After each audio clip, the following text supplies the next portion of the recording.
What is up, everybody, and welcome back to Shooting the Shit Uncensored.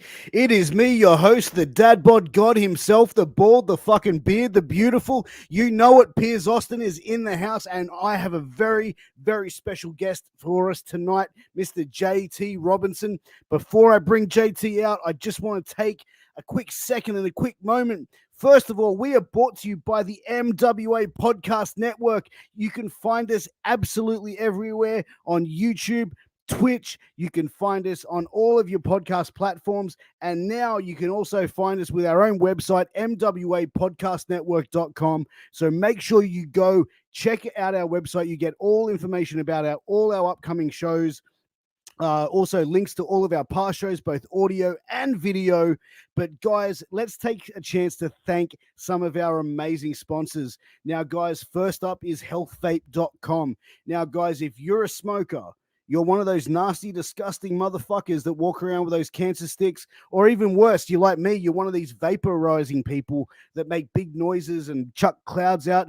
Get onto a healthier lifestyle, guys. Go to healthvape.com. They have you covered. All of their products are no nicotine, no addictive or harmful chemicals, and their products are vitamin infused. Guys, go and check out all their vape and pod products. Use promo code MWAPOD to get a 10% discount on us. Next up, guys.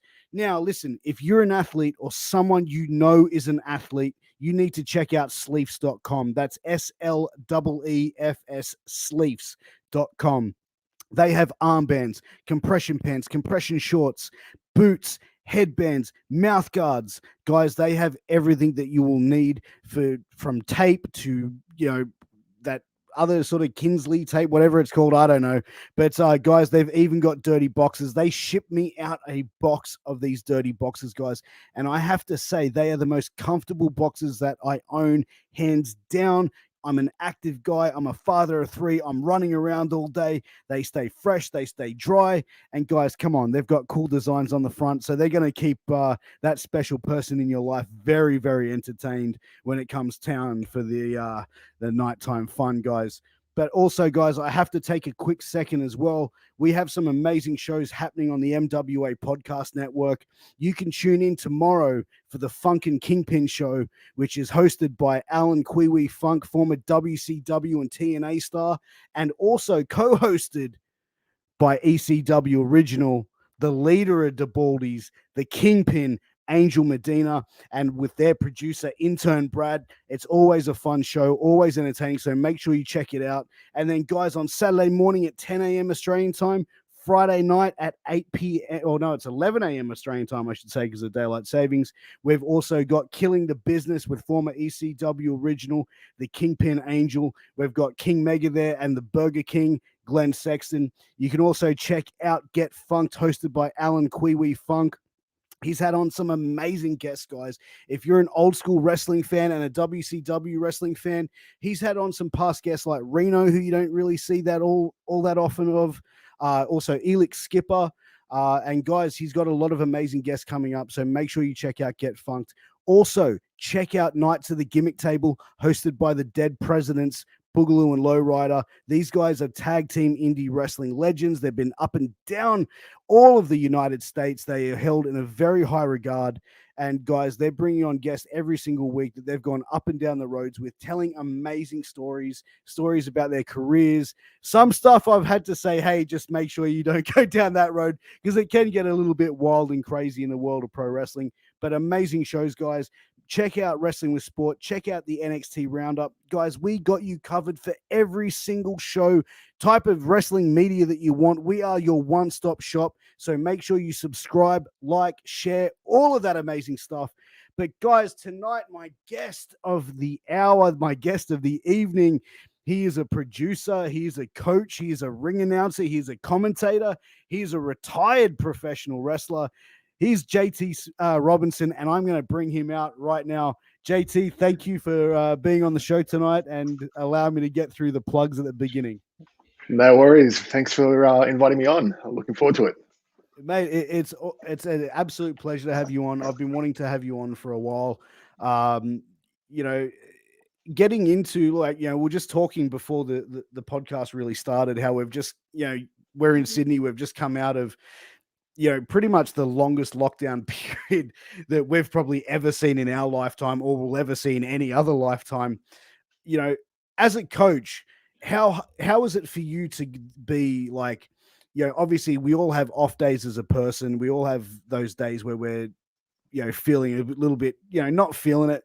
How do you then go on those days to then motivate these guys? Because I know you guys do Skype sessions during lockdown and have really stuck together with that. But how do you find that motivation to gear up for those sessions to sort of give these other people the motivation that they need? Yeah, I think it was it was an interesting time. So it's very different to being in the room and going one on one. That sucks. Hey, Kyle. Yeah, it really sucks being not able to get in the ring and work with some of these guys. From my perspective, I was already out of action a little bit anyway because of my shoulder. Had a couple of surgeries on that just before we went into lockdown. So from that point of view, I would have been out anyway. But you miss the hanging out side of things, and the socializing, watching people progress and that sort of stuff. But as far as moving on to online, we're really fortunate at the academy. We've got Robbie Eagles there. We've got Jack Bonza, Mick Moretti, all these great Unsocial Jordan, Shazza McKenzie, all these great coaches that are also part of the network. And they've all got their own experiences. We're able to cover off on different things like, how do you put a resume together to be able to get booked overseas? I think if we look at independent wrestling and who's there, like Shaz has probably been one of the most successful ones at getting booked on independent wrestling in America. That experience is valuable to the staff. So I think to the trainees, sorry. So I think the trainees can see that value, and I think that alone gets them in the mood, and they're like, all right, cool, I'm going to learn something that at a normal training session I may not have learned, I may not have picked up. Like Shaz might not come down on a Wednesday night and pull out the resume and go, hey guys, this is what we're doing. We're not going to get in the ring tonight. I'm going to show you how to do this. So it was really an opportunity to do a lot of the stuff that we like to do, but just put it all into that package. Yeah. And as far as your in-ring career, when did it start for you? Like, when did you sort of make that leap from, going from fan to performer? It would have been probably when I first saw Australian wrestling. Go back to there, I was probably like 11 years old. Had no idea Australian wrestling existed. I used to stay up I'm old, so in the 80s when all we had for a short period of time was superstars until they took it away for about 10 years. Yeah. So I still remember being in like year 4 or year 5. I'd drag my mattress into the lounge room, watch, stay up until 1 o'clock in the morning watching Dallas or whatever it was and watching wrestling after it. Yeah. And then I had no idea Australian wrestling existed. And then we moved out towards Liverpool way. And when Westfields was first being built, and there was a ring set up in the middle of the street. And oh, really? Yeah. And I was doing an outdoor show, just to promote Westfields with the pub across the road. Yeah. And which is what it used to be then. It used to be all RSLs and small time shows. Yeah. So what we did was so I was there just walking past with my mum. They did that. Then they advertised Wrestle Riot, which was a big national tour they're bringing in as one of the first indie tours that we had. And it was Jushin Liger was on there, Demolition, oh wow, one of the Red Warrior Hawk was on there. Probably a bunch of other names that if anyone's watching this that went to it, they're screaming at me, why the hell aren't you remembering those guys? But they're the main ones. Jake the Snake Roberts was on there. So it was all the guys that in the late 80s, early 90s got bumped for either whatever reasons. Pretty much. And so they were all out there, but then so that was my first experience in wrestling. And then at that show, there was people there handing out flyers for events in Ingleburn RSL. Oh wow. And Ingleburn RSL is 5 minutes from my house. It still is moved, but it's still 5 minutes. So keeping the area. Yeah. And I started going to the shows, and I had a video camera, and my mum would take me down there, and I just filmed the shows because I used to collect tapes and want to watch everything. And TNT came up to me, and he's like, "I've seen you here at the shows. You've been filming some of them. Did you happen to film my matches from here a few months back?" Yeah. And I'm like, "Yeah, I film all the shows. I've got everything." So we struck up a conversation and started trading tapes. I'd give him the Aussie wrestling shows with his matches. Yeah. And he was a big tape trader of the US stuff that I didn't know. So he'd have all the pay-per-views, all the TVs and all that sort of stuff that he'd get from overseas. No shit. And that would have been what, like early 90s? Like, yeah, that would have been like, I think when I first met him, it was probably like 95. And then, there wasn't much of it. And then I was still in high school, and so he was, then after that, after a while, he's like, hey, do you want to think about doing this? And I'm like, yeah, it's not like normally an introvert, despite what you might see. But I was like, yeah, I don't really know if I want to do that and get in front of people. I'll be embarrassed and all that sort of stuff. And like I was heaps into kickboxing and taekwondo and all that sort of stuff at the time. So I was like, I like doing that. I don't want to go out there and do wrestling because then I'll be too worried about the acting side. Yeah. And but yeah, like that ended up coming around, and probably about 97, 98, I did like one session with him in the Whitlam Centre at Liverpool. They had like a dodgy ring set up on crates. Boxing ring as well? Or? No, it wasn't even a boxing ring. It was like this guy, he was like legend in Aussie wrestling, Andy Harpers. I remember Harpers. Yeah, the animal. Yeah, so he was in that match, the first match that I ever saw as well. He had like a deal with the Whitlam Centre at the time, and they had like, would have only been like less than 12-foot square, with like the old like packing crates laid out, bit of foam rubber over the top. Someone had welded some poles into the ground and some ropes, and it was in their storage room. And awesome. So we went in there and did probably did that for about 4 weeks, and it went really quiet for a while. Yeah. And that was like the first taste of getting into it. I was like, all right, cool, this is something I want to do. But then like nothing happened. And then probably about 6 months to a year later, IWA started. And TNT was like co-owner of that with Tyrone Townsend and Mark Mercedes. Yeah. And so then I started hanging out with those guys, and then they opened up a training center at Manly, and I get a kickboxing ring that was modified. But and they just started teaching me there. So like for me, having seen all these guys on shows, like it was the best experience ever to learn. Yeah. And then this went from there, really. It all took off. And that's the thing, man. But Mark Mercedes back in the day, he was an intimidating dude. Like he had a certain presence about him, which, like I remember meeting him like 2001, and I was like an 18, 19-year-old kid, and I worked with a woman who, we started talking, and I said, yeah, I'm into wrestling. I'm a huge fan. And she's like, oh, my husband's a wrestler. He could take you and you could meet the guys in training if that's. And I'm like, yeah, that's great. And then that was my intro. That was when I first met Mark Mercedes, and I was just like, please don't kill me. Like he was an intimidating guy, but I remember the boxing ring down there. But how did you find going in and then training with those guys? Because as you said, like you were like doing kickboxing and taekwondo. How did you go from then? Because falling back and bumping on your back, it's the most unnatural thing for a human to do, is to throw yourself backwards onto the ground. And someone who comes from like a shoot background, so to speak, how did you find adjusting to that? That part, like honestly, that wasn't too bad. Like that was like for me, like, and I see like as a coach, I see people coming in and like oh, okay, like exactly what you're saying. It's just really unnatural. But yeah, like because I was probably still younger then too. Like the younger, I was probably like 18, 19. But it was just the competitive side of things that really drove me to it. So like, taking a bump and all that sort of stuff. Even now, like I've started back in the gym today. If I can't do something, I get really frustrated at it. Because I'm like, I know I can do this, and I just pound myself in my head like so badly until I'm like, all right, I either do it or I break something. Because it's just like, it shouldn't be that hard. But bumping came really natural, which was good. And had I have started on the ring, like I heard the interview with Conco where he talked about the boxing ring that we used to train on at AWF. Had I have started in a boxing ring like that, I probably wouldn't have stuck with it because that ring was the shits. But at least this one here had some kind of modifications to have a little bit of give in it. But yeah, the bumping was good, and just like having Mark there, who I didn't know super well, but like through the relationship with TNT, I started hanging out with him and Tyrone and all that, like just talking shit about what would be funny if we did some wrestling and that sort of stuff.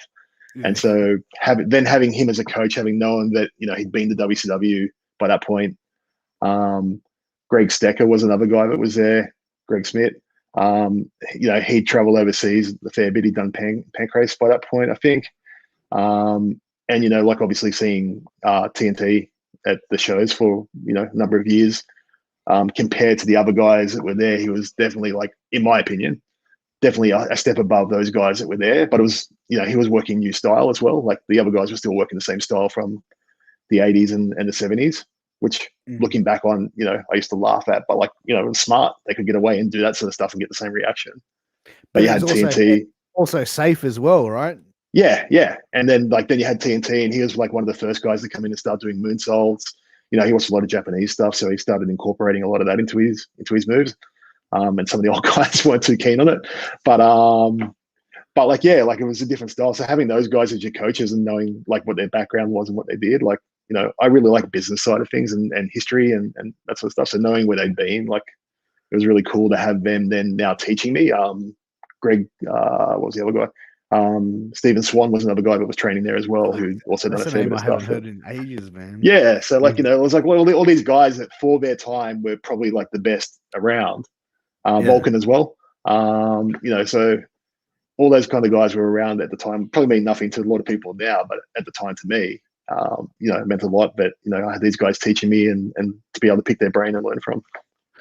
And that's the thing, like, you know, with Australian wrestling, like I speak to a lot of people from overseas, and I say, like, Australian wrestling has been good for years. Like, you look back at some of the talent, like a Billy Cole, like AJ Freely, you know, those guys were they looked great. Even, you know, Robbie Zuko, you know, Rob Matrix, you know, like, again, those guys were just great in the ring.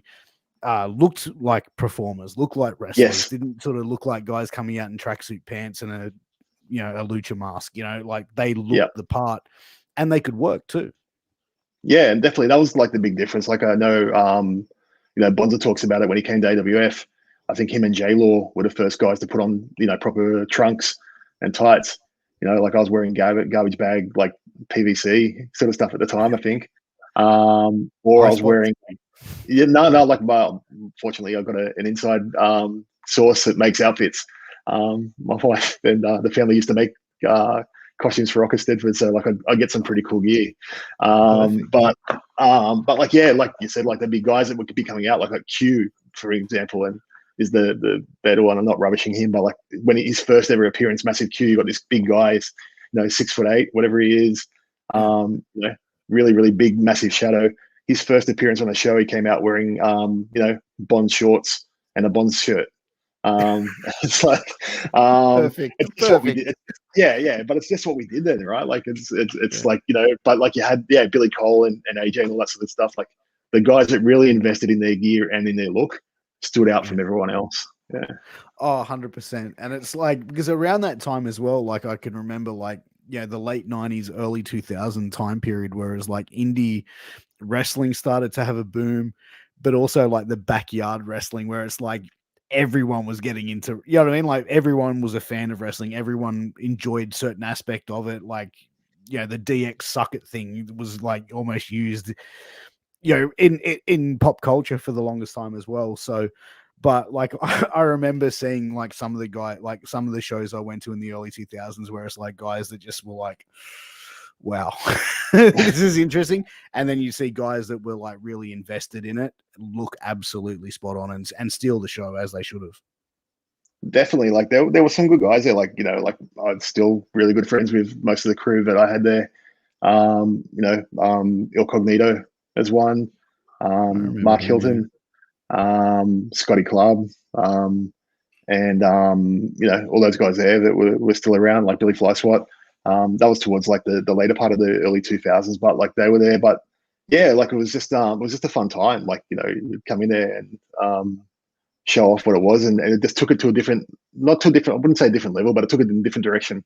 It's probably a better way to say it. 100%. Was Mark Hilton the Canadian gentleman? No, he was Jason Hilton. No, Jason Hilton. Yeah, Jason Hilton like was came in and did the first tour we did with AWF, like when we did the Psychotic Slam tour. I always get it wrong. I think it was like 23 shows in like 27 days or something like that. That's nuts.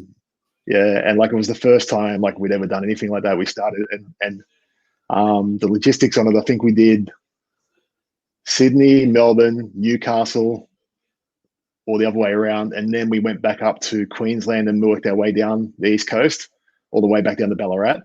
Um, and like it was like Candido and Tammy were out there, Sabu, I Marty remember that. Jannetty. That was Yeah, around and so they 97, I think, right? that was 99, Psychotic 99. Slam 99. And then yeah, Helton came out for it. So that's where I first met him. And like we clicked straight away. It's just like, as most of us did back there, really dark sense of humor. You know, the same as growing up with all my mates, like you just put shit on each other until you make them break. And which sucks, you can't do that anymore. But that was that was the way that we we were really cool with each other. So yeah, Helton, and he'd wrestled I think he wrestled the Undertaker like either like just before he came out or Yeah, like right. within a year or so, like on Superstars. So like again, young kids looking at that, but someone's been on there, regardless of what the role was. They've wrestled the Undertaker on WWE television. Yeah, because I remember Cool. like he wrestled Taz as well in like at He the did, yeah, in ECW ECW, regional yeah, and broke. Did he break his neck or that was an he like he did. got injured? Yeah. No, he broke his neck, so that was a weird thing because like I was a huge ECW fan, like to where I was once I found TNT and other people, I was buying the tapes and getting it all over, and it Yeah. never clicked to me. Like even though they said his name and all that, it never clicked to me watching the TV that it was him until he's like, "Oh yeah, I broke my neck doing this," and I'm like, "Oh, that was you." And I was like, because I remember the Paul Barlins angle and all that sort of stuff, and then yeah, it was like cool. Yeah, I remember you. But yeah. How do you find the differences like in like from like the generation when you started to compared to what the generation is now of people coming through? Like, are you seeing more of like athletic people coming through the door now that are athletes or come from an athletic background as opposed to being a huge fan sitting on the couch walking in? They still come. Those guys still turn up. But yeah, like there's definitely a mindset difference, which I think is for the better. Like I joked about it before about breaking each other's balls and all that sort of stuff. Now, like because it was sort of like it wasn't backyard, but it was like kind of a backyard, like hokey pokey sort of business. It wasn't anyone there trying to do anything. Like no one had aspirations of like, hey, I'm going to go to WWE and be a wrestler. It was like, hey, I'm going to hang out with my mates on the weekend and have some fun, do some wrestling shows, try not to embarrass myself, and where the occasion arises, make a couple dollars. Whereas now it's like you're getting guys in there that because of the success that other people have had, like Robbie, like Shaz, like now with Grayson and Persia over in WWE, you're getting people coming in and going, hey, that's achievable for me now. That's something that I want to do. So in a way, you are seeing more people that are dedicated with that goal, and obviously go to the gym a lot more and do that. It's part of the spiel. Once we do the tryouts and we end up taking on whatever number of people we take in, the very first spiel that I give to them, it's hypocritical coming from me, but the very first spiel I give to them is, look at the posters we've got around the academy. Look at the people you're seeing on our TV. If you do not look like them, that's fine. But you have to have something special then if you don't look like an athlete to be able to present like that you're different to everyone else and be able to show that. But you should still have like the body mechanics to be able to move. You don't have to be chiseled and be a bodybuilder to do it. But I think you have to have some kind of athleticism to be able to do it safely for yourself and also for your opponents that you're going to be wrestling and your other trainees. Yeah, I agree because I think when your body gets fatigued, and I think like fans that don't understand it, or who probably people who haven't really exerted themselves in exercise, when your body gets that level of fatigue and you have to hold someone above your head, you're like, when you're tired, your mind might be able to say, I need to do this, but your body sometimes just goes, hey, bro, nah, not going to happen. Yeah, every time you get in that ring, like you're putting your life and someone else's life in their hands. Like it's fun most of the part, and I went to the gym today for the first time in ages, and I'm in major pain right now. but it is right. Like you need to be able to do that because it's a safety issue, and that's the number one thing that we preach at the academy is we want to have fun, we want to do all these kind of things, but we have to be safe. And part of being safe is why we do the burpees, why we do the push-ups, why we do the squats, all that sort of stuff there. Because like you're saying, yeah, one, you don't want to be in there and be the person who picks someone up and drops them on their head. And two, you as a fan and people that are coming to the show, especially for PWA, we're a premium product. We're not charging, $5 or $15 to come in and watch our show. We're charging, $30. I think it is sometimes double that to come in and watch an event. So, that's why, like, I can say I've got self-awareness. That's one of the main reasons I don't push to try and get onto those shows. Who wants to pay $60 to see a 40-year-old man out of shape come in there and do that? As opposed to, you can get Jack Bonzi, you can get the Velocities, you can get, Ricky South, all those kind of guys there that actually are putting in the effort and in shape. But as you said, it's like if you bring something special to the occasion, like you look at some performers, in history, and I'm sure some of these guys are not going to be in comparison, but like a Kevin Owens, a Dusty Rhodes, yeah, a Harley Race, and even like Trevor Murdoch, for example. They have something different and they're going to be safe in the ring. Like it's not, I'm not saying that you have to come in there and be jacked and chiseled and lots of stuff. But like, the example I use all the time, and again, it's me giving shit and I'm related to him, so I'm allowed to. I use UG as an example. UG doesn't look like he's a strong boy cardio for days. He denies it, but he's a strong boy and got cardio for days. But he doesn't look like an athlete, but he's at the gym every day lifting weights. He looks like he does something, but he doesn't look like he's, going to try out for Mr. Olympia. It's that example. Yeah. But even then, his cardiovascular can hold up and go and do a 30-minute match. Correct. If he needs to go and do that. His body's not going to fatigue. So you can put the effort in and not, like I said, be, six-pack exactly. and shredded. Yeah. Yeah, definitely. I think, so it's not a one size fits all. I think that's part of the problem why, other products have been so stale for the last 20 years. It's just a cookie cutter approach that everyone has to look the same and do that. You can look different. You just have to have something different as well. Yeah, I absolutely agree. You've got to have something special. And, one of the things, when I was talking to a buddy of mine, Vinny Vane, he was talking about, he was at a conference where Triple H got up and spoke, and they said, someone asked, "Oh, what sort of professional wrestlers do you look for your company?" And he goes, "I don't. I look for people that are marketable. I look for people that can have good social media skills, who look a certain way. The pro wrestling thing," he goes, "that I can teach them that shit." He goes, "But it's the certain things that I can't teach that they have to come to the table with."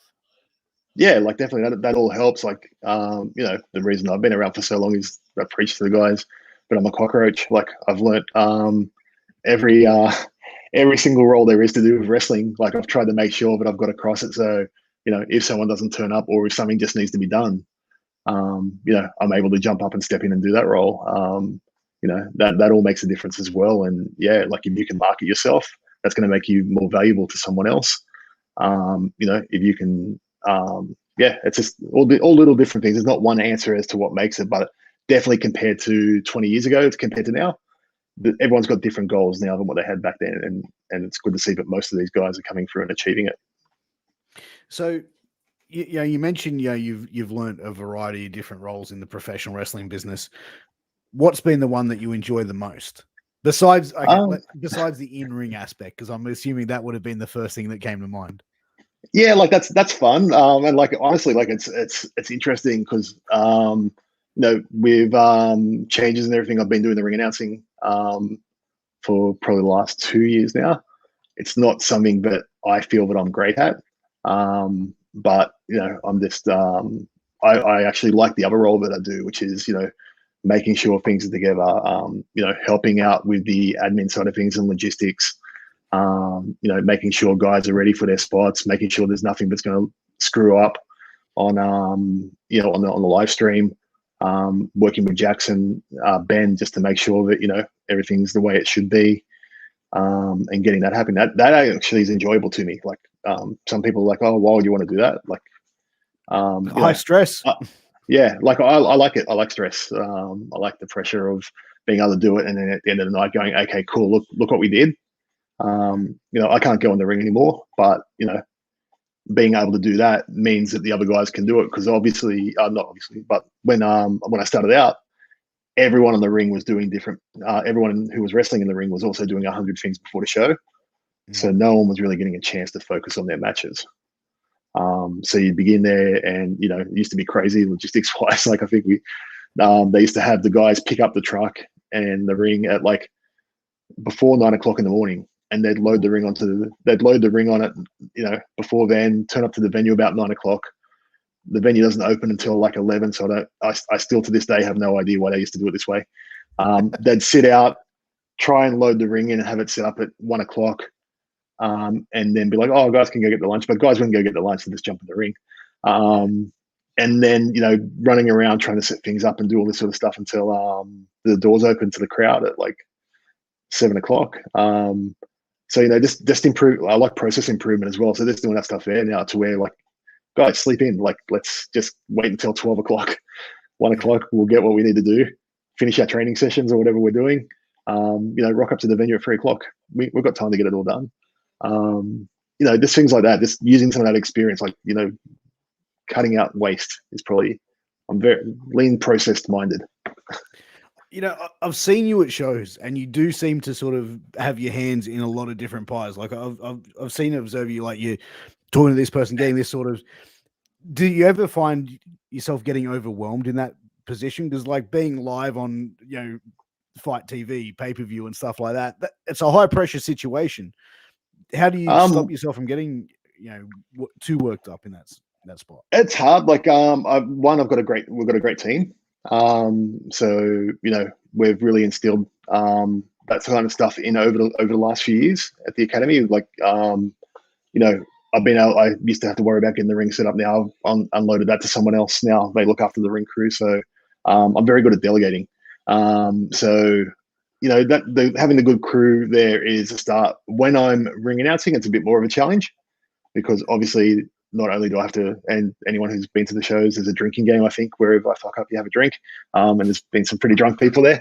But I think, I think when I'm doing the ring announcing, it's a bit tougher because then I have to remember all the shit that I've got to announce, plus make sure that it's there. And I see things because I've been around for so long. I see things like with the ring or where people are standing or know where the match is going to go, and there's no one there to do it. And I'm like, I've got to try and do it.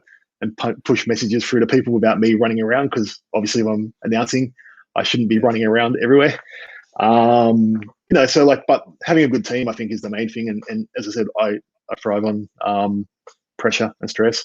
I think it brings out the best in people. I think if you avoid that, you're hurting yourself. You should put yourself in a few of those situations where you're uncomfortable to try and build your mind. So, as far as like taking a step back from the in-ring performing aspect, what was it the body was feeling beat down, injuries were starting to pile up? Like, what was the reason to sort of step back for you? It was mostly just that. Like, I think, and two, like, again, like I said at the start, I'm a realist. Definitely PWA. I don't see myself unless there's some, magical pill or something like that. I don't see myself wrestling in ring for PWA ever again. There's a couple of places where I might, but part of it is the mindset of like, I don't want to take a spot away from someone who's putting in all the work and all the effort to get onto a show, unless I think I can do better. And so that was a big part of it. And then the other part of it was, just the injury. So I tore my shoulder. I don't know, like it was bugging me for ages. When I spoke to the doctor, he said it must have been something I did about 10 years ago. So I've been carrying it. So I had surgery on that, and then pretty much that surgery I already suspected it would have based on what he told me beforehand, but that pretty much just limited my ability to be able to, like, that's how high I can get my arm. So had a couple more to try and get a bit more movement back on it, but it just didn't stick.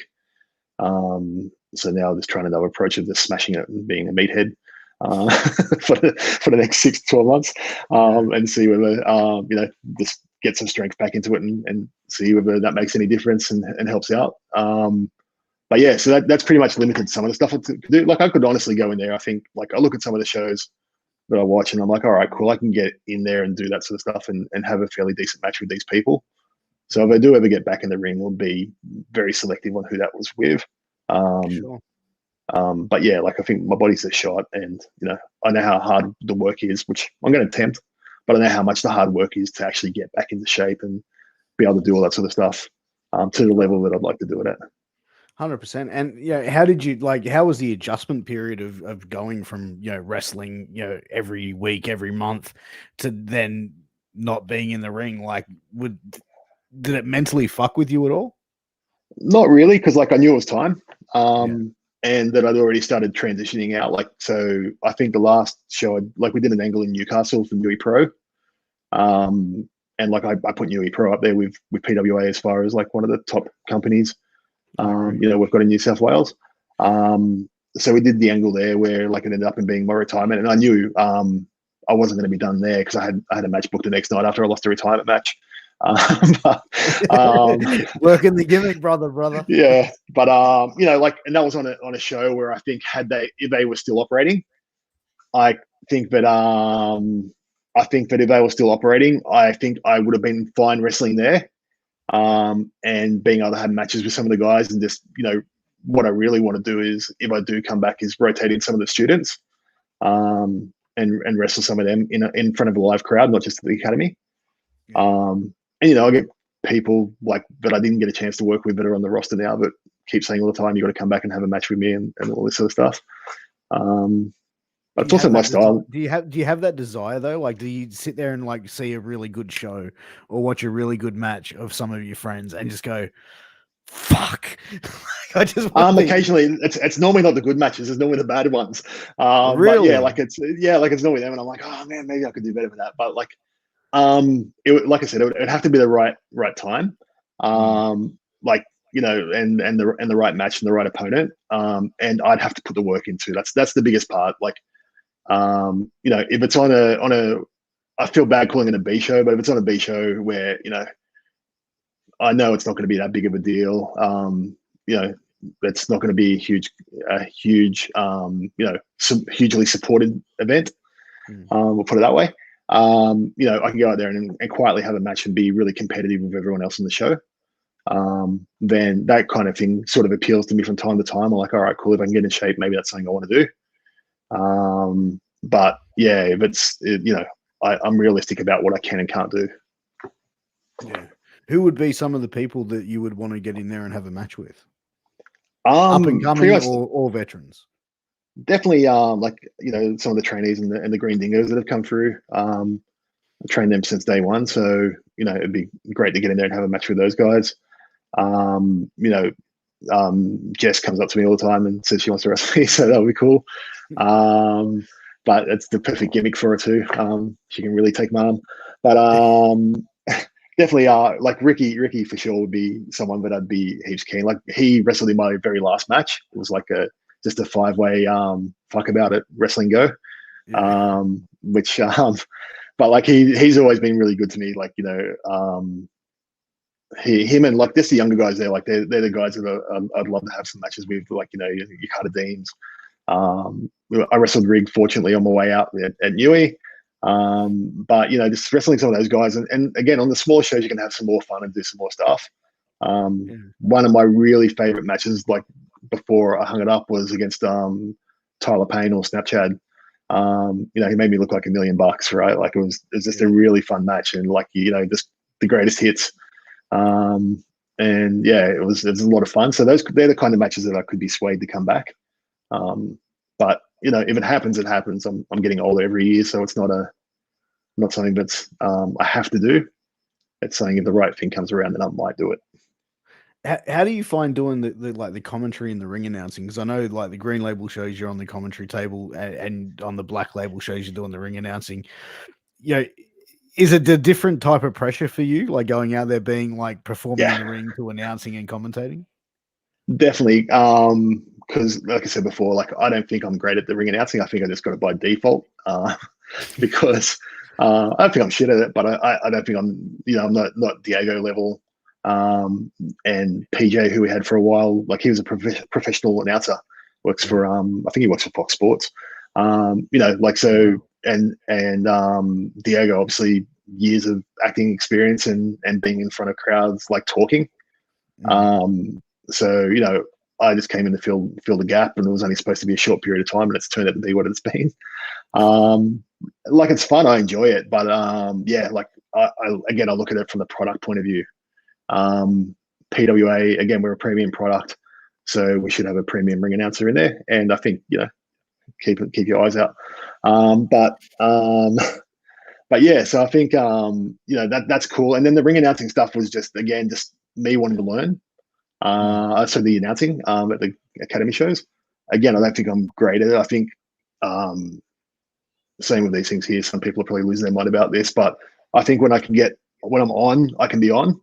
Have to be a lot more careful as being on these days because I'm really bad with my words and people get offended really easily. So that's the only kind of pressure I have on the ring announcing. Because like I'm there with Ricky as well. Again, as we mentioned, like we just try and say stuff to pop each other.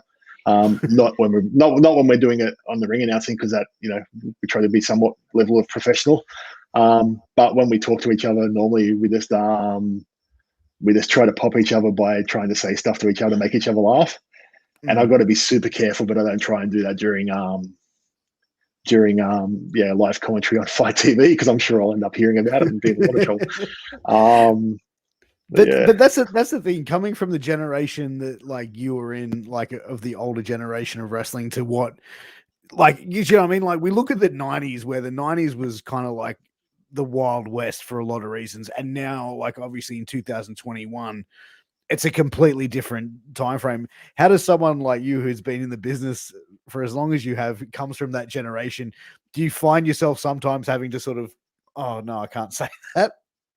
Like I get to there, but I think honestly, like I joke about, but I think it's actually for the better. Like, again, I look at even mentally, like, I think it's a far better place now than what it was, 20 years ago. From that point of view, I think you lose a little bit because you lose a bit of resilience in not having that sort of like, that coaching style that we had back then at AWF, which was pretty much drill you until like you either break or you become really good. And so, obviously something we don't do anymore. Like, but I think there's some merit to some of it, not to the point where you're making someone upset and shaming them or anything like that, but to the point where you're just helping them build resilience of like, hey, are you going to quit? Are you going to quit, or you're going to do it? You're going to quit, or you're going to do it? And just asking some people that can be really mentally challenging for them, which blows my mind, because I'm like, I know the way me and my friends used to talk to each other and how I was brought up, like training in a kickboxing gym. The way I used to get talked to and all that sort of stuff. But I think part of that is lost. But I think definitely as far as behaviors and everything else now, it's a far better place than what it was. And occasionally you are going to slip up and say something, and then you're like, oh shit, And fortunately, unless it's online where people don't care, like if it's in person, you say something, you can actually talk it out and say, hey, look, sorry, that's come out. I didn't mean to say that. Maybe that's not what I meant. I actually meant this. And then, you work with someone to work it out. So yeah, I think that's good, but I think the online stuff's trash. Yeah, I completely agree. And I think as well, like, I come from a fight background as well, where like there was some horrible shit. I can remember sometimes, whereas like I left some training sessions going, hang on, I'm doing this for fun, but I really don't feel like I had fun doing, you know what I mean? Like there's about being pushed, and there's about just like, hey, now you're starting to piss me off. And I think that sort of approach to training, it may work well for some, but a majority, if you're walking away from something that you love doing, going, I didn't have fun doing that, then I think that's a problem on the coach to a certain degree. Yeah, like I think it leaves a bad taste in some people's mouths. Whereas it probably could be avoided if you just have that conversation, which is really tough to have sometimes, and just say, hey, like, I still remember when I tried to learn how to play the piano. The piano instructor gave the money back to my parents and said, you're wasting your time. Like I got that with my driving instructor.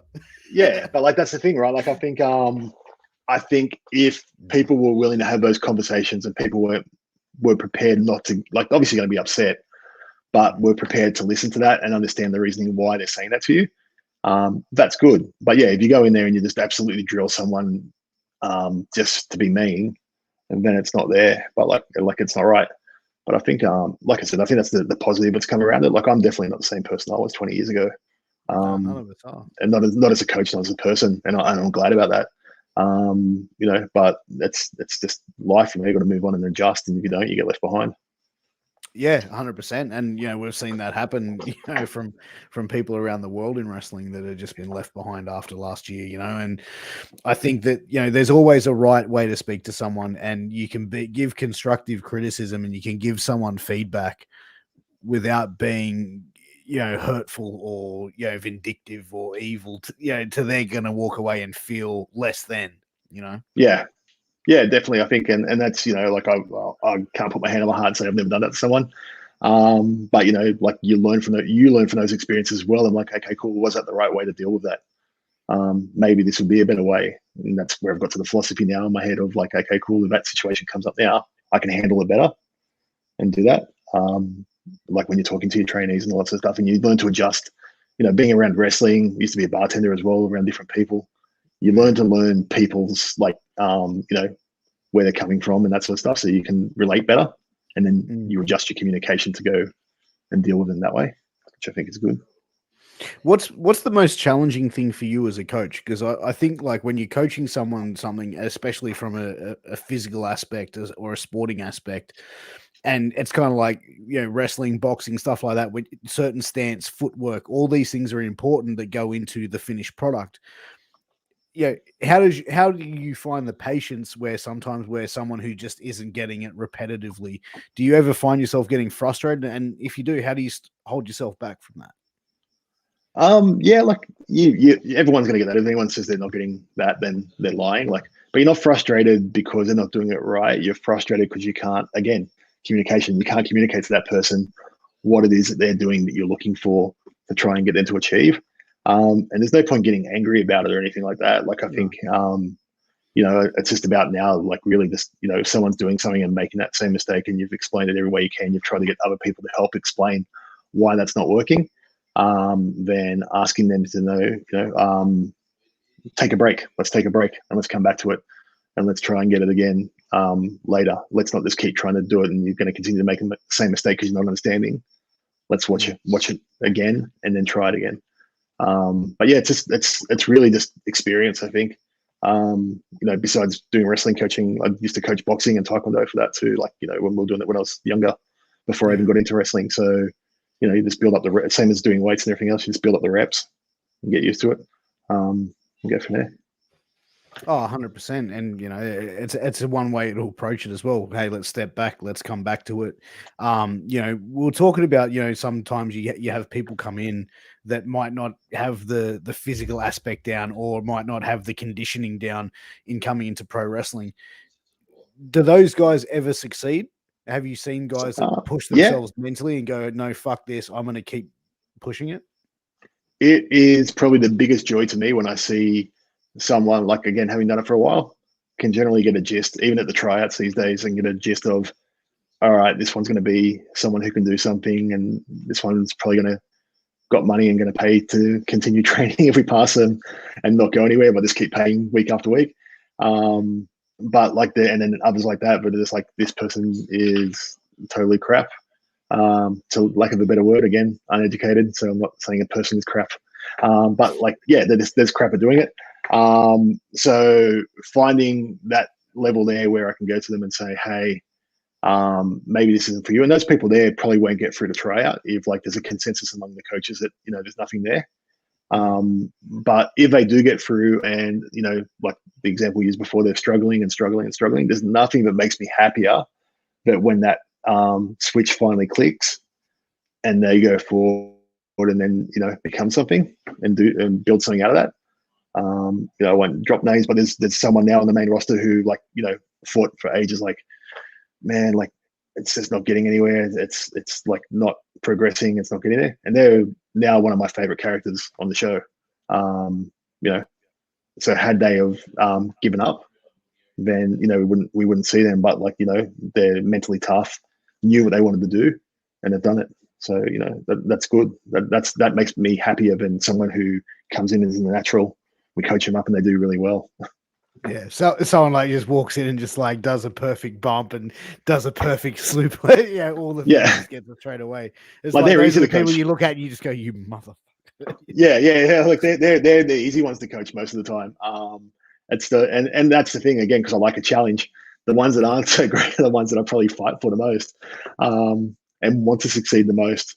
But you're going to get a lot of disappointment when that's what you're trying to get to succeed. So what do you look for? Like when you do a tryout, like what are you looking for specifically when you're looking for a professional wrestler? Like from The your main thing standpoint. is, yeah, like the main thing is don't quit. We tell them at the start of each tryout is, because they can be pretty physically intensive, especially if you haven't done anything, or if you make the mistake to go and do legs the same day that we do the tryout, you're going to be in lots of pain. But for all the squats that we do, but yeah, just mostly that they don't quit. Like, so we might do 100 squats, and if the group finishes the 100 squats, but you're still going to try and get your 100 in, that shows that you've still got some kind of work ethic there, but you want to try and achieve it. You might not be getting it now, but you're aiming, and you're going to be coachable to do it. That's the other big thing. If we ask you to do something and you can do it, and you understand what we're asking you to do, that's a big thing too. Like, so the physical side of things and being cardio and being in shape is great, but you still need to be able to follow instructions and not give up. You could be in the best shape ever, have the greatest cardio, and we ask you to do something, you're like, no, I can't do it. Which we get a few of those guys as well. So I'd rather have the person that's probably not in the best shape, but is trying hard to get through and do it. You can work on the body. With the tryout, like, can you break us down like a standard tryout? Like, how long does it go for? What is the sort of things that you guys get these potential wrestlers or potential trainees to do in the tryout? I can definitely do that, and I can give you a plug now too while we do it. So the tryouts are available for the 2nd of November. You can apply now if you think that you can be the next professional wrestler, following the steps of Matty Wahlberg, Steph DeLander, and the Iconics, or the Inspiration now, I think they're called. Robbie Eagles. Plenty of wrestlers have come out of the Pro Wrestling Academy. But what we would do is generally bring everyone in, have a chat to them. Firstly, thank them for coming and giving it a shot. We get a percentage of people that sign up. It's part of the reason why we've got pay before you come now, because we used to just say, yep, cool, and would fill the classes with 20 people, and people wouldn't turn up. So then people that actually wanted to do it couldn't come and do the tryout because there's people said they would. So that still happens, but we thank everyone for coming in. We then just go through and stress about, safety being the number one thing that we care about. We want them to follow our instructions, don't quit. Then we'll take them through just a few drills. So it probably goes, now we've got it down to where because of COVID, we've reduced the time frames a little bit. So it used to be 2 hours. Now we just do an hour and a half, because we want to try and squeeze in 2 classes and make sure, those people that want to do it can do it. So we jump in, we'll do a few cardio sort of drills, some basic, even some basic wrestling drills, like carrying someone around the ring. Getting in and doing some squats, some push-ups, some sit-ups, basic kind of stuff that you do at any kind of like fighting or training sort of style. Sure. And then we get into doing some rolls. So we teach them how to do some of the rolls that we'll be doing. And then we start the breakdown of break fall as well. And depending on where we get to, sometimes we actually get them in the ring to take one so they can get a feel for what that's like. Because we normally find there's some of the quitting points where people do rolls. Once they actually get through, they'll get to rolls and they'll realize, hey, I'm not coordinated. I can't do this, and want to quit. Or they'll stick with us, they'll stick with us for a couple of weeks of training. They'll get in the ring, take a bump, and then they'll be like, oh yeah, that really hurts. It's not like TV. And that will make them quit. So now we try to give them a bit of experience of that at the tryout where we can. So that way they can actually make that call before they invest their time and ours and their money into joining into that. So in a tryout, like how many people would actually get through a standard tryout for you guys? It just depends. Like, obviously, again, like we want to keep our classes to a manageable size to where, we don't have everyone standing around the ring waiting for their turn. So we normally try to have about 2 coaches per class. So, we're able to break it up into 2 groups and do a bit of stuff. But we generally like to keep the class size like around less than 20 or less. So COVID worked out perfectly because that's the class sizes that we aim to try and have. So now that we're back now, we've been able to do that without too much hassle. But yeah, normally 20 people in the class. So it really depends when we do the tryouts, how many people are still left in that beginners class from the previous part. So at the moment we did try it in June, but then obviously closed down a month later. So now if anyone is wanting to try out, like seriously, without me promoting it, now is actually really good. Yeah, now is actually a really good time for people to try out, because we do have a fair few vacancies there. Because we would normally be running a tryout at this time, and a bunch of people didn't make it back after COVID. So there's opportunity there if people want to come in and do it. But yeah, 20 people, and I think that gives just the right amount of people.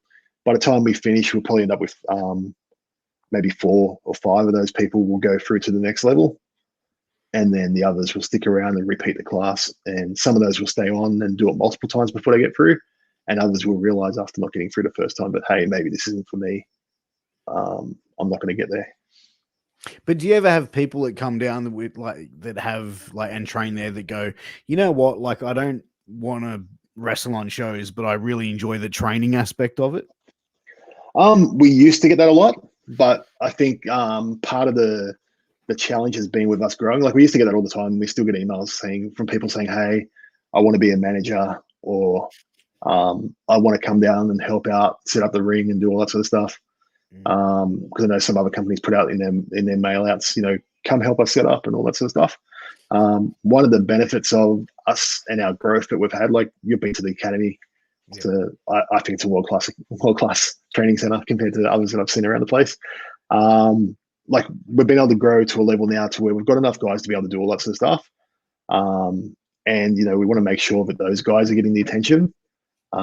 So bringing other people in that don't really want to be there and just want to hang out probably doesn't help us as far as developing these other guys that are investing their time. So, as a coach, you always want to give back, because again, you're getting paid for a service.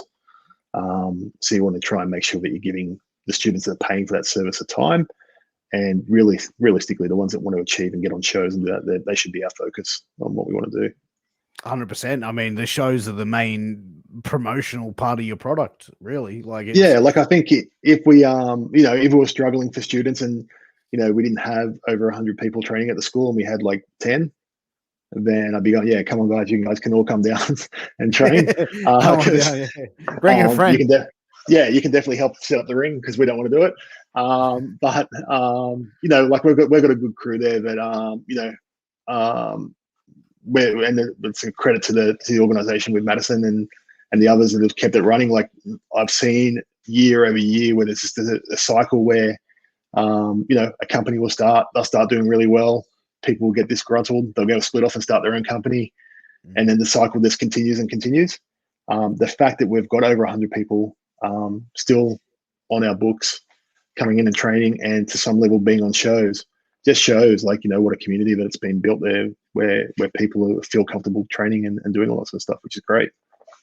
And that was something that I walked away from, my first PWA show that I went to, which was an academy show after last lockdown, where I went to, and it was like it didn't feel like just the standard going to a wrestling show at a at a local hall or going to an RSL. It was very welcoming to the point where it felt like a whole family, like we're going there to see a family perform essentially. And then also how welcoming it was for the fans in attendance as well. And especially being an intimate crowd at about 50, I think, people at the time. So, that was something that I walked away straight away thinking, wow, this is more of a community-based thing than a come and check out some wrestling, so to speak. Yeah, no, I think it's been something really good. And with Wahlberg going over to the States now and working for NXT, something that he was really big on, which really aligned with my thinking too. I've never been the person, even in my worst, of being the worst asshole ever, but I've never been a person of, I'm going to beat someone by, politicking or whatever else there. The guys have a really good community, which I think Wahlberg set up great, which is if you want someone's spot, work harder than them and you'll get their spot. And then the person whose spot you've taken will appreciate that because you're worked harder than them. So they're going to try and work harder than you now to try and get that spot. And I think Ricky continues it on at the academy and all that sort of stuff as well. And, I see guys I'm blanking because I'm going to say his shoot name. But I see Jimmy Townsend. There you go. that's great. But I'm a ring announcer and I say his name all the time. But yeah, I see Jimmy Townsend, right? Like, so he's I look at where he's training. He's training every single session. We've got 2 sessions a day at the moment. I can see his name on the pole, but he's there twice a day for both sessions. Training, trying to put in the work because he's a guy. But him and Billy Preston had some really good success as the prefects. And got really far with that. But now that that's over, what are you going to do next? And he's really putting in the work there. I can see he's one of the guys that works there and like following Ricky. He wants to outwork Ricky. That's his goal. Good luck, but he wants to outwork Ricky. But both those guys, Ricky and Jimmy, just amazing performers. And you can definitely see from a fan's aspect watching them perform that these guys take it. They're on a different level to a lot of others. Definitely, and like I said, that's the really good thing that I enjoy about the academy now. Like watching all those guys with that similar mindset of like, hey, we're not getting our spot because we're not working as hard as these guys. We're not getting our spot because someone doesn't like me. So that can only create a positive attitude. If you've got that mindset of, hey, all right, cool. If I work hard, something will happen. And it takes out that old wrestling politic bullshit as well, and gives it more of like, I think as Australians we don't really tend to like drama all that much.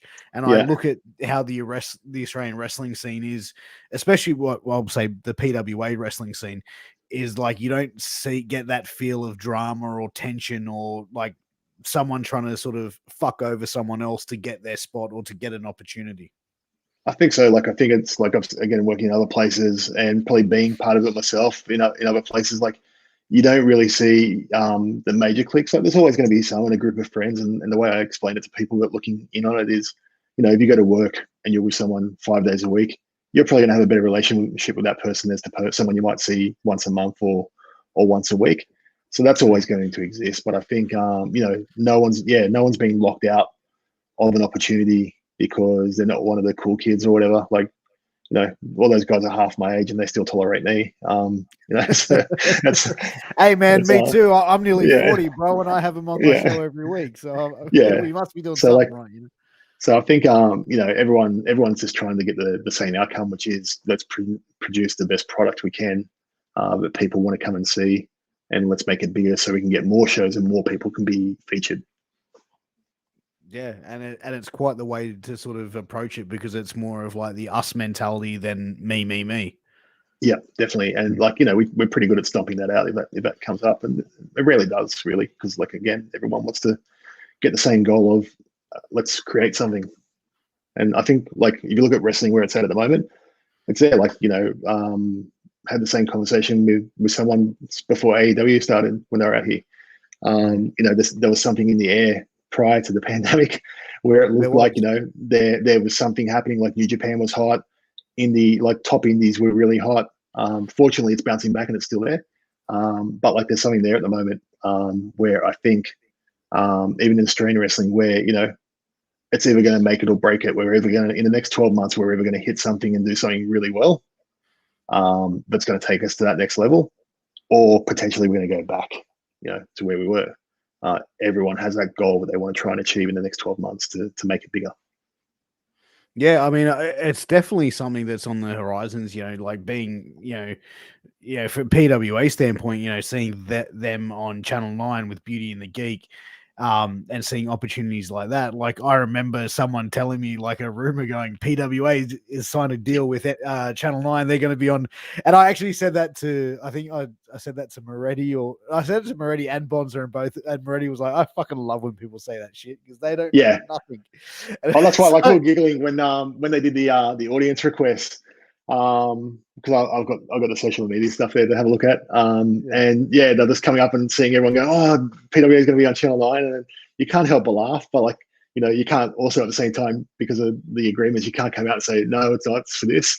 But I think to an extent that actually opened up some eyes, and definitely from Beauty and the Geek when they came out and they saw what we did, and they were loving our audience. They really loved the interaction with the audience prior, both at the taping, but also at other events they'd been to.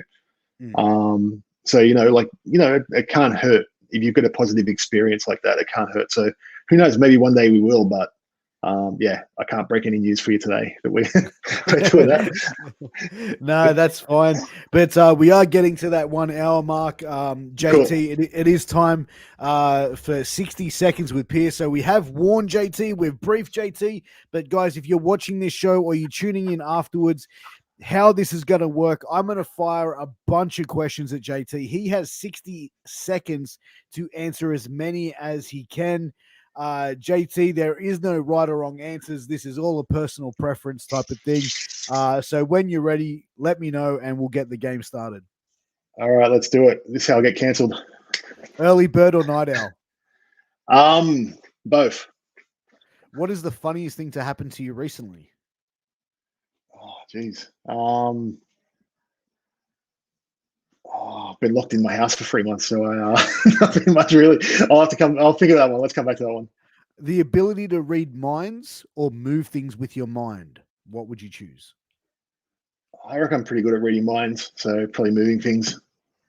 What was the last gift you gave someone?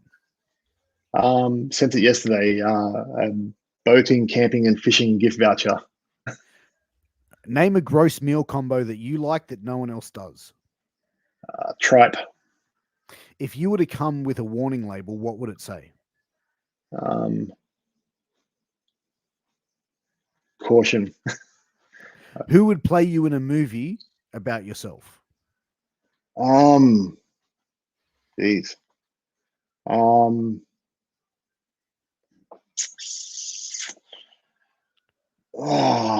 knows? Let's go Bradley Cooper because I'm damn good looking. If you could sit down with Vince McMahon and ask him one question, what would it be? I actually met Vince once and I said hello, and then I froze, and that was it. I would ask him, when are you going to, I already know the answer, but when are you going to take a look at some more of us down here in Australia? What would your autobiography be called? Things you can't change. And last question, in 5 minutes' time, you are being taken to outer space. What 2 personal belongings do you take with you besides humans? A phone with Audible on there so I can listen to all the audiobooks, and probably my PlayStation. There you go. Time. That has been 60 seconds with Piers. JT, it's been amazing having you on. I think that this hour has kind of just flown by. If you're up for it, man, I'm going to put you on the spot live on air. I'd love to get you back on for a part 2, if that's something that you'd be interested to do down the line. Yeah, man. Like I said before, I'm surprised anyone wants to hear me talk, but if you, anytime you want, just give me a shout out and I'm more than happy to come back. Sounds good, man. Where can everyone support you on social media? Oh, I try to avoid it. But if you want to support me, head over to support my friends instead. Head over to Wrestle Merch, buy t-shirts. The lovely merch girl Sam that runs that puts in a whole lot of work and is rarely acknowledged for how much work she actually puts in. So head over there and buy some shirts. Support your favorite wrestlers. They'll appreciate it. Or, as I mentioned earlier, you can come to the PWA tryout on the 2nd of November if you're over 18 and fully vaccinated. Or we have a couple of shows that we have announced already. There is one in Victoria. I think it's the 18th of December. And we also have one in Brisbane on the Gold Coast, I think it is, I'm getting all these dates wrong. That's why, again, great announcer. But check out AWF, yeah, go there. Check out PWA Australia website or socials to check out when we've got some shows, but there's lots more coming. I can tell you December is going to be a busy month. Man, make sure you go check out PWA. They're putting on some amazing shows, as always, with some amazing performers. You'll see JT there, ring announcing, commentating, doing his thing, running around, getting stuff done. But guys, huge shout out to our sponsors. Huge thank you to healthvape.com and sleeps.com. Use promo code at both of those guys. Use promo code MWA pod to get a 10% discount on your final purchase. And guys, tomorrow morning, make sure you tune in for the Funk and Kingpin show, hosted by former WCW and TNA star Alan Kwee Funk and the ECW original, the Suntan Superman himself. Angel motherfucking Medina, and intern Brad. Guys, we've got a great lot of shows coming up on the weekend as well, with Killing the Business on Saturday morning, which is 8 p.m. in USA Eastern. Make sure you tune in for that with the Three Kings. And also, you're going to have Nights of the Gimmick Table on Sunday at 9 p.m. USA Eastern, which is Monday, midday here in Monday. The Nights of the Gimmick Table is hosted by the Dead Presidents. They are going to be joined by the SATs, the Spanish announce team, Joel and Jose Maximo. So make sure you tune in for those shows, guys. Support PWA, support independent professional wrestling. JT, again, thank you for being on the show. And guys, until next time, take care of yourselves, take care of each other, and we'll see you soon. Peace.